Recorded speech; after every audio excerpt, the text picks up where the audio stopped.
دیکھیے 3 پرابلمز ایسے ہیں انسانی تمدن کے جن کا کوئی حل انسان نہیں کر سکتا۔ سب سے پہلا مسئلہ اور سب سے پرانا مسئلہ، ابدی مسئلہ ہمیشہ سے ہے جب سے انسان ہے، عورت اور مرد کے حقوق و اختیارات میں کیا تقسیم ہونی چاہیے۔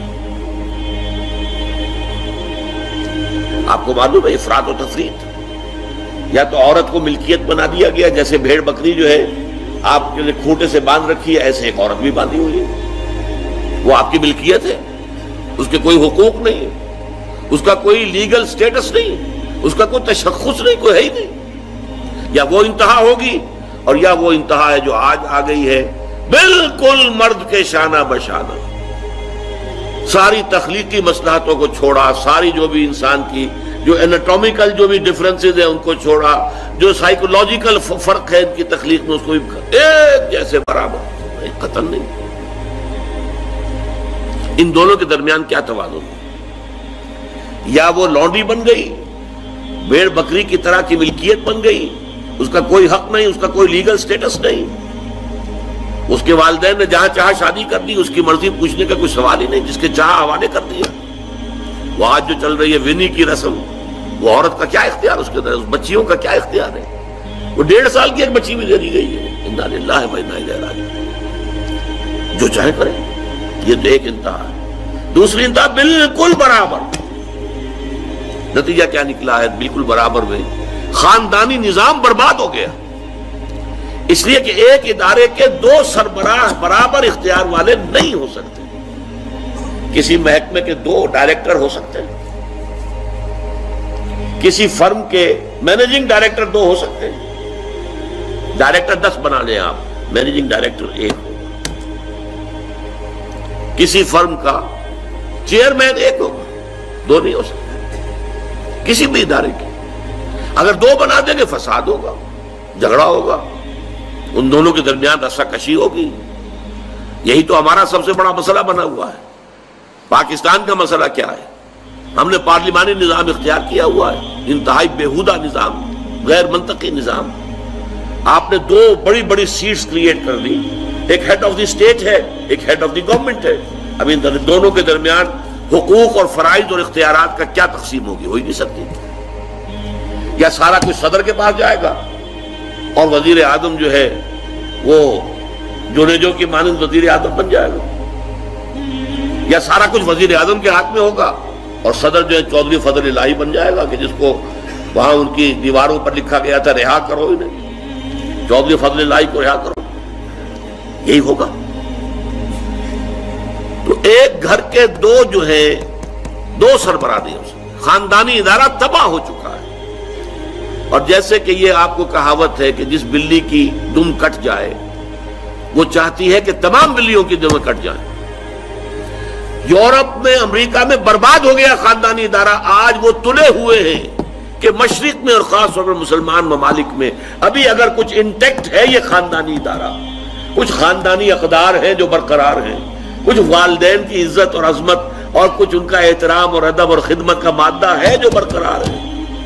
چاہتے ہیں کہ ختم ہو جائے، تباہ و برباد ہو جائے۔ والدین بوڑھے ہو گئے تو پھینکو ان کو اولڈ ایج ہاؤسز کے اندر، اولڈ ہاؤسز میں، گھر میں کائے کو رکھنا ہے؟ نوجوان جوڑا ہے، اس کے خامخواہ ان کی خواہشات اور ان کے معمولات میں بیچ میں آڑے آنا۔ بوڑھی ماں جو ہے بولے بغیر رہے گی نہیں، دنگا فساد ہوگا تو رکھو اس کو وہاں پر اولڈ ہاؤس کے اندر۔ اللہ اللہ خیر سمجھے، یہ ہے اصل میں مسئلہ۔ اب عورت اور مرد کے درمیان کیا توازن ہو، انسان نہیں سوچ سکتا۔ دیکھیے انسان یا مرد ہوگا یا عورت ہوگی۔ مرد سوچے گا تو وہ اپنے اعتبار سے سوچے گا، عورت کی نفسیات کیا ہے، عورت کے احساسات کیا ہیں، اس کو کیا پتا ہے۔ عورت سوچے گی تو اپنے اعتبار سے سوچے گی، مرد کے احساسات کیا ہوتے ہیں، مرد کی نفسیات کیا ہوتی ہے، اسے کیا پتا ہے۔ لہذا یا ادھر کا ہوگا یا ادھر کا معاملہ ہوگا۔ ایک ہی ذات دے سکتی ہے آپ کو نظام، جو مرد کی بھی خالق ہے عورت کی بھی خالق ہے، اسی نے بنایا دونوں کو، اور دونوں ہی اس کے لیے اولاد کے مانند ہیں۔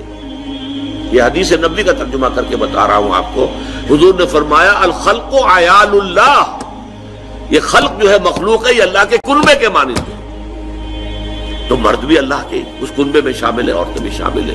اس نے نظام دیا، شادی بیاہ کے یہ قوانین ہونے چاہیے، طلاق وغیرہ کا یہ مسئلہ ہونا چاہیے. یہ سارا ضابطہ جو دیا ہے وہ اس لیے دیا ہے کہ یہ انسان اپنے ذہن سے نہیں سوچ سکتا. آج تباہی آ گئی ہے مغرب کے اندر، شادی کرنا ہی نہیں چاہتے. We are living together. شادی کریں گے تو نتیجہ پتہ ہے کیا نکلتا ہے؟ آپ نے اپنی بیوی کو طلاق دی، سب سے پہلے تو یہ کہ آدھی پوری آپ کی جو ملکیت ہے اس کا آدھا حصہ دے دیجیے اسے. نمبر 2، گھر اگر آپ کا اپنا ہے تو اس میں بیوی رہے گی، آپ نکل جائیے گا. کوئی مرد اس کو قبول کرنے کو تیار نہیں تو وہ شادی کرتا ہی نہیں. اور عورت کی ضرورت ہے، لہذا عورت بغیر شادی کیے بھی اس کے ساتھ رہتی ہے، بچے پیدا کرتی ہے. بٹ وداؤٹ میرج جو بچے پیدا ہو رہے ہیں حرامی بچے. تو پچھلے سال صدر کلنٹن نے کیا کہا تھا؟ اس کا جو اپنا خطاب تھا نیو ایئرز ڈے کا، وہ خطاب کیا تھا؟ ان قریب ہماری قوم، امریکن قوم کی اکثریت حرام زادوں پر مشتمل ہوگی. یہ حرام زادہ ترجمہ کیا ہے میں نے، بورن وداؤٹ ویڈ لاک، شادی کے بندھن کے بغیر پیدا ہونے والے. خود کو ہم حرامی کہتے ہیں، حرام زادے کہتے ہیں، اور کس کو کہتے ہیں؟ اچھا، دوسرا مسئلہ، پہلا مسئلہ تو یہی ہے، پرانا بہت ہے، قدیم ہے. دوسرا مسئلہ، ایک ریاست ہے، ایک نظام ہے، اس کے کچھ اختیارات اور حقوق ہونے چاہیے. ایک عوام ہے، ان کے کچھ اختیارات ہونے چاہیے. عوام چاہیں گے زیادہ سے زیادہ آزادی ہمیں ملے، ریاست چاہے گی زیادہ سے زیادہ اختیار ہمارے ہاتھ میں ہو. اب جو کچھ ہو رہا ہے ترمیمات کے ضمن میں کیا ہو رہا ہے؟ ایک طرف جو ہے مشرف صاحب چاہتے ہیں زیادہ سے زیادہ اور طویل سے طویل میرا دور اقتدار ہو اور اختیارات جو ہے میرے ہاتھ میں آ جائے، گھنٹہ گھر بن جاؤں میں فیصلہ بات کروں. ساری کوشش ان کی ہے. اور یہ ARD وغیرہ کیا کر رہی ہے؟ نہیں، حقوق عوام کے ہاتھ میں آنے چاہیے. اب اس میں بھی توازن کیا ہو؟ یا ٹوٹلیٹیرین سٹیٹ وجود میں آ جاتی ہے جو رشیا میں تھی، USSR میں تھی، عوام کے کوئی حقوق نہیں، no freedom of speech, no freedom of association. نہ تم اپنے خیالات کا اظہار کر سکتے ہو، نہ تم کو جماعت بنا سکتے ہو. یہ نظام تھا. کام کرو، ویجز لو، بس اللہ اللہ خرص اللہ. حیوانوں کی طرح پر کہ صرف راتب دے دیا جائے گا، باقی تمہیں کوئی تمہاری ایکسپریشن، کوئی اپنے خیالات کا اظہار، کوئی فریڈم آف ایسوسیشن نہیں. امریکہ دوسری انتہا پر، مادر پدر آزاد. 2 مرد شادی کرنا چاہتے کر لیں، ایک مرد بیوی ہو جائے گا اور ایک مرد شوہر ہو جائے گا. لیگلی قانون کے نزدیک ریکگنائزڈ ہوگا. ایک آزادی کی وہ انتہا ہے. گیز، ہومو سیکشولز، وہ وہاں جلوس نکالتے ہیں، بڑے ٹھاٹ سے نعرے لگاتے ہوئے گزرتے ہیں. وہ ہنستے ہیں، ہم لوگوں پر ہنستے ہیں کہ پاگل ہو گئی ہیں جو اس کو ہومو سیکشولیٹی کو بری شے سمجھتے ہیں. اور نیو یارک کا جو میئر ہے وہ لیڈ کرتا ہے پروفیشن. کیوں کرتا ہے؟ اسے اگلا بھی الیکشن لڑنا ہے اور گیز کے ووٹس بہت ہیں.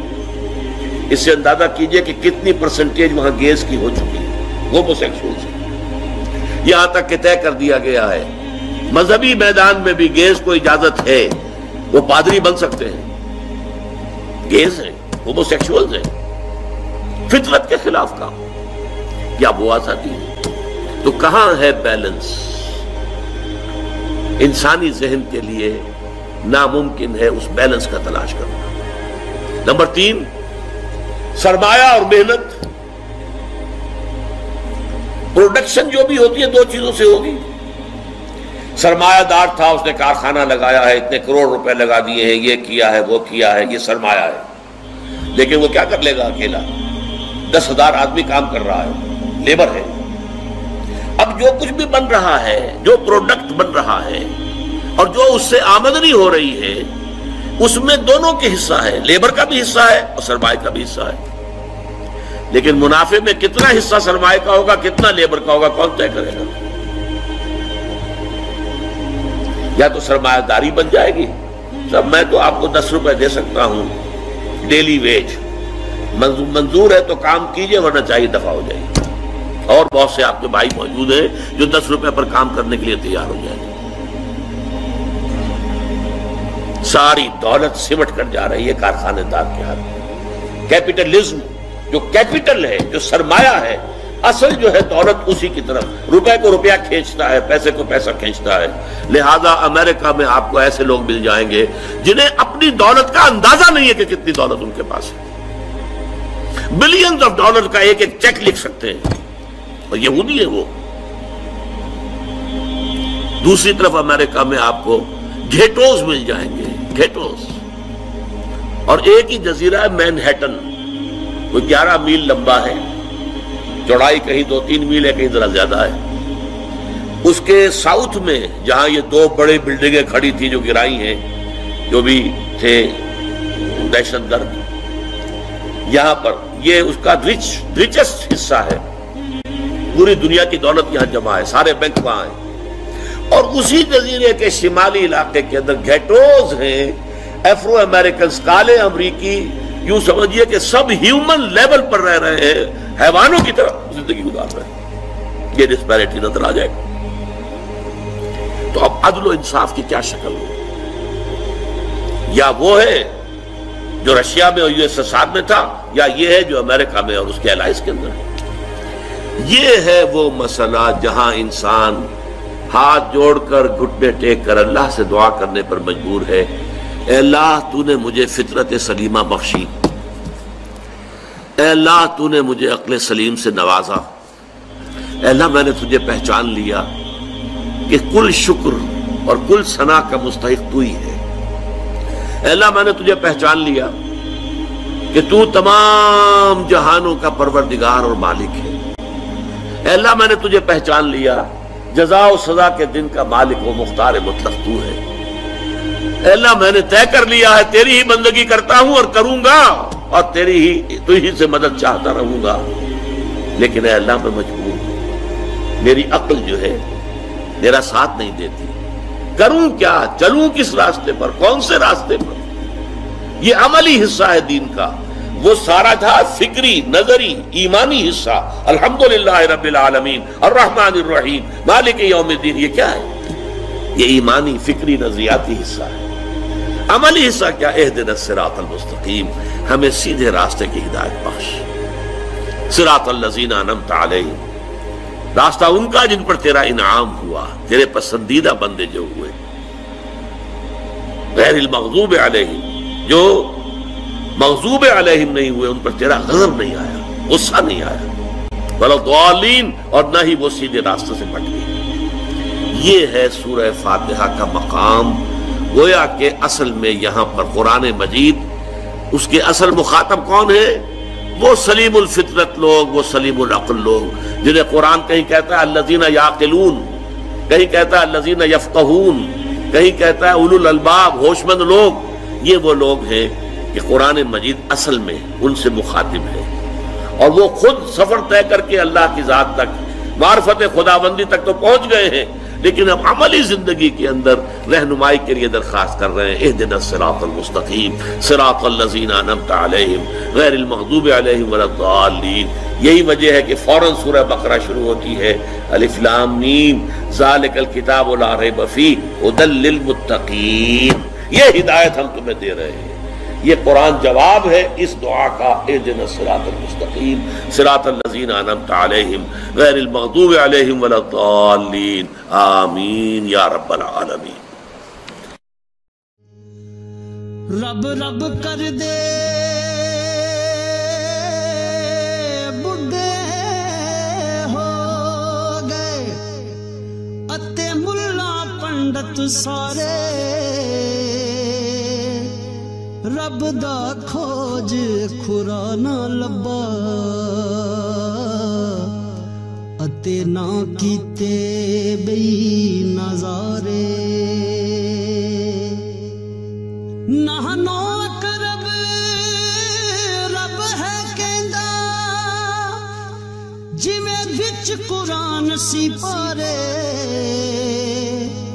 پر بلے شاہ رب اونوں ملدا جیڑا یار تو تن من